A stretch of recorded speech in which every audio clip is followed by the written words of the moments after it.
Orang-orang yang benar-benar punya obsessive compulsive disorder tidak akan claiming themselves around gitu. I don't know how to spell it. Is that correct?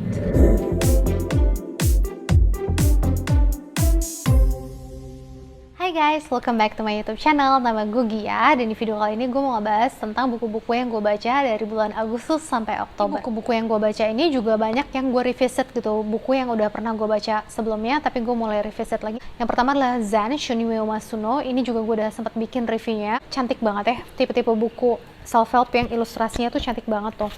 Yang kayaknya tuh oke banget buat kita ajak baca sambil ngopi, ngeteh, pagi-pagi for our 15 minutes morning routine gitu. Isinya itu adalah kayak practical advice untuk ngebantu supaya kita bisa live life much simpler and happier gitu. Dan gue ngerasa bahwa buku ini semacam kayak reminder gitu loh.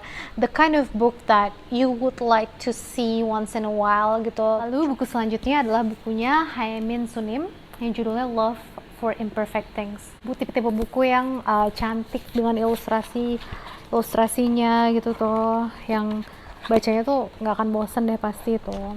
Jadi bagaimana kita bisa menerima ketidaksempurnaan di dunia yang quote and quote gila akan kesempurnaan gitu. Jadi di sini Sunim tuh bilang bahwa most people, kadang tuh orang kita tend untuk avoid problems gitu. Kita punya masalah, kita mencoba untuk menghindari, atau kadang kita nggak bantu orang lain tapi padahal kita mengorbankan diri sendiri gitu. Dimana sebenarnya hal-hal itu tidak baik untuk our emotion, tidak baik untuk mental health kita gitu. Nah, jadi di sini Sunim ngajak kita untuk berkontemplasi, bertanya kepada diri sendiri gitu, kayak what if being yourself is enough. Gue tuh baca buku ini tuh kayak ngerasa gue lagi ikut terapi gratis gitu. It's so full of insights, bagus banget lah. Lalu buku berikutnya adalah bukunya Mitch Albom yang judulnya Have a Little Faith. Buku ini adalah buku non-fiksi yang menceritakan tentang Mitch Albom sendiri, pengalamannya dia. Jadi buku ini overall menceritakan tentang seorang pendeta berkulit hitam, rabi tua, dan Mitch Albom sendiri gitu. Jadi sang rabi ini dia minta Mitch Albom untuk mempersiapkan ideologi kalau dia meninggal nanti gitu. Nah, si Mitch Albom kaget dong, karena si Mitch Albom merasa kayak gue gak kenal baik sama si rabi ini, dan permintaan itu tuh buat dia such a shocking gitu. Dan in order to prepare that, dia harus tahu dong seperti apa nih si rabinya. Akhirnya dia harus mengenal rabi itu lebih jauh. Nah, disitulah kisahnya dimulai gitu. Lalu berikutnya adalah bukunya Richard Templer yang Rules of Love. This is one of my favorite books. So simple.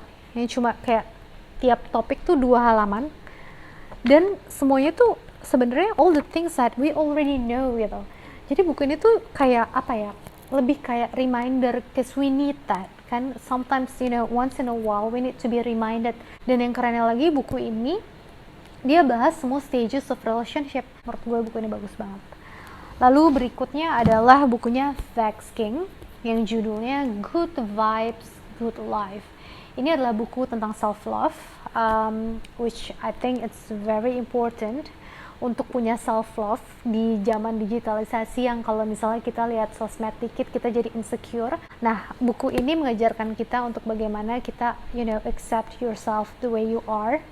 Dan bukunya juga menarik ya menurut gue, karena ada beberapa ilustrasi juga di buku ini kayak seperti ini, terus ada quote-quote-nya dia, jadi nggak bosan gitu. Lalu selanjutnya adalah bukunya Dr. David Adam yang judulnya The Man Who Couldn't Stop, OCD and the True Story of a Life Lost in Thought. Karena banyak sekali zaman sekarang orang-orang yang melabel diri mereka sendiri OCD. Sering banget kan kita denger di sosmed kayak misalnya orang bilang, aduh gue OCD banget nih, yang kayak gitu-gitu. Dan gue baca banyak sekali testimonial dari keluarga yang orang-orang yang punya OCD itu ngerasa bahwa itu menyakitkan untuk mereka mendengar orang-orang claiming themselves to have an OCD padahal mereka nggak punya OCD. Karena mostly orang-orang yang benar-benar punya obsessive compulsive disorder tidak akan claiming themselves around gitu. Jadi buku ini bagus ya untuk menambah pengetahuan kita, membuat kita lebih berempati lagi gitu dalam berbicara. Yang berikutnya adalah bukunya Lagom, ditulis oleh Nikki Brand Mort.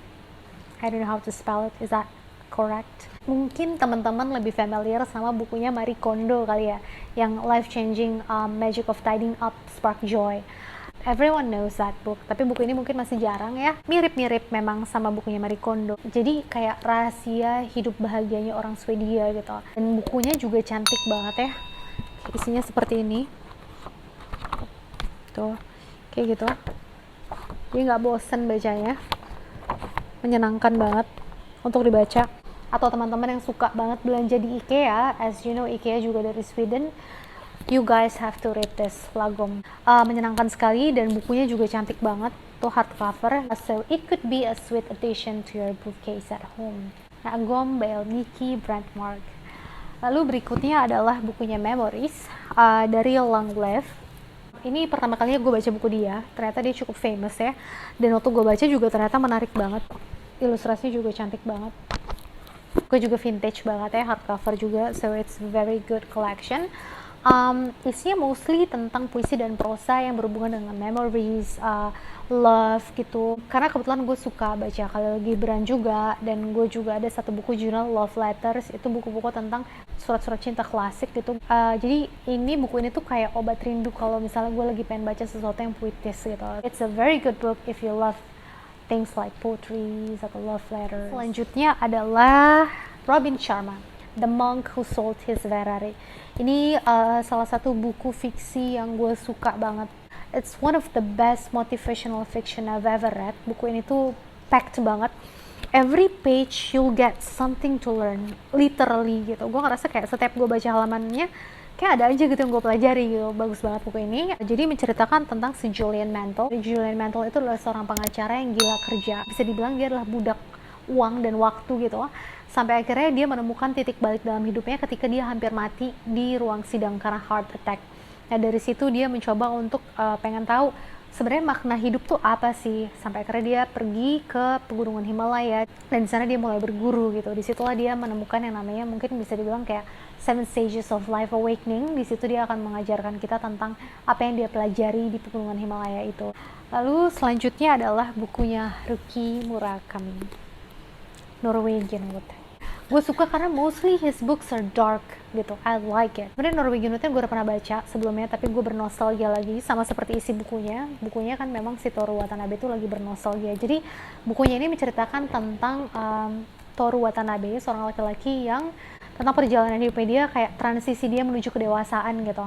Tentang bagaimana dia kehilangan sahabatnya dia ketika usia 17 tahun, sahabatnya meninggal karena bunuh diri. Terus dia jatuh cinta sama pacar sahabatnya sendiri namanya Naoko. Naoko itu adalah pacar sahabat yang tadi bunuh diri itu.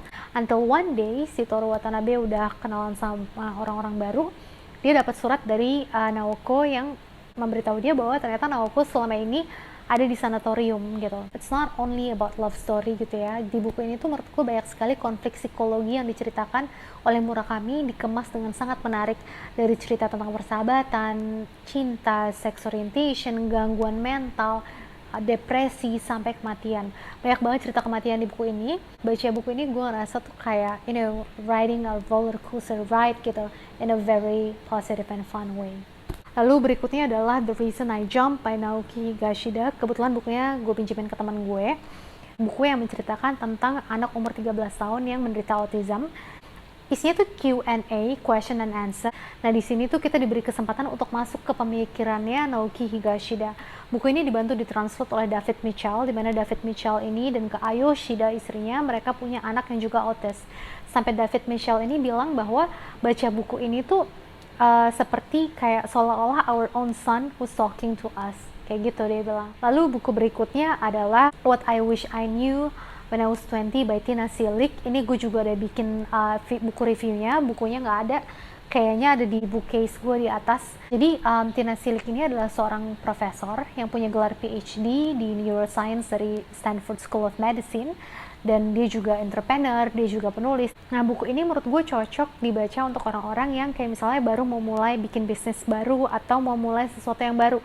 Misalnya lagi pengen gue waktu pertama kali mau bikin YouTube kan back and forth nggak jadi-jadi, gue baca bukunya Tina Silik ini What I Wish I Knew When I Was 20, dan gue merasa tergugah untuk memberanikan diri bikin YouTube akhirnya gitu. Jadi segitu aja pembahasan tentang buku-buku yang gue baca dari bulan Agustus sampai Oktober ini. Insya Allah bermanfaat buat teman-teman. Please like, subscribe, dan share it with your friends supaya lebih banyak lagi orang-orang yang cinta literasi seperti kita. Dan again, thank you very much for watching this video, and then I'll see you on the next video. Bye bye.